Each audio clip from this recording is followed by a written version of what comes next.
আসসালামু আলাইকুম, কেমন আছেন সবাই? আশা করছি সবাই ভালো আছেন। আলহামদুলিল্লাহ আমিও ভালো আছি।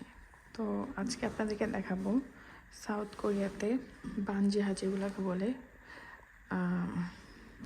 সেগুলো দেখতে কেমন আর প্রাইস কেমন ওটাও দেখাবো। এটা হচ্ছে এন্ট্রান্স।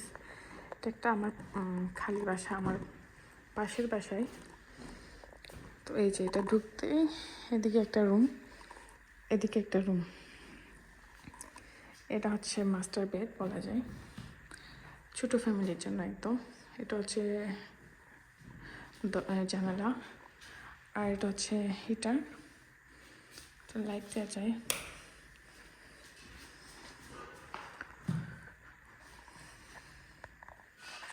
দেখতে এমন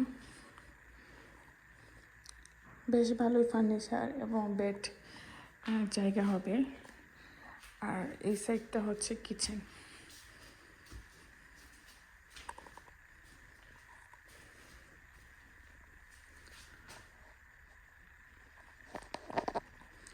আর এটা হচ্ছে ওয়াশরুম, এটা আর দেখালাম না ভিতরে। আর এই যে এদিকে আরেকটা রুম, এটা আপনি ড্রয়িং রুম বানাতে পারবেন অথবা সেকেন্ড বেডরুম বানাতে পারবেন, কোনো সমস্যা নাই। উইন্ডো আছে, আলো বাতাস বেশ ভালোই আসবে। তো এটা সাইজও মোটামুটি বড় আছে, ছোট না, বড়ই আছে। তো এটা তো এতে ঢুকলাম। এর পাশেটাই হচ্ছে আমার বাসা। তো এখানে হচ্ছে শু রেখে রাখা আছে। আমার বাসার ডিজাইন আবার এরকম না, একদম পুরা ডিফারেন্ট।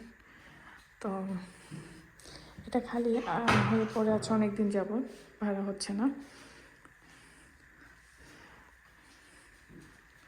তো দেখিয়ে দিলাম, এগুলার ভাড়া মোটামুটি 3.5 থেকে 4 লাখ মনের মতো, উইথ ডিপোজিট দিয়ে উঠতে হয়।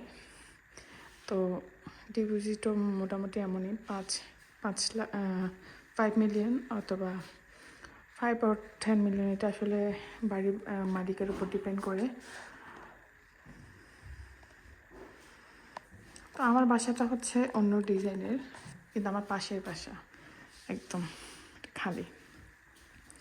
তো দেখিয়ে দিলাম আজকে আপনাদেরকে কোরিয়ান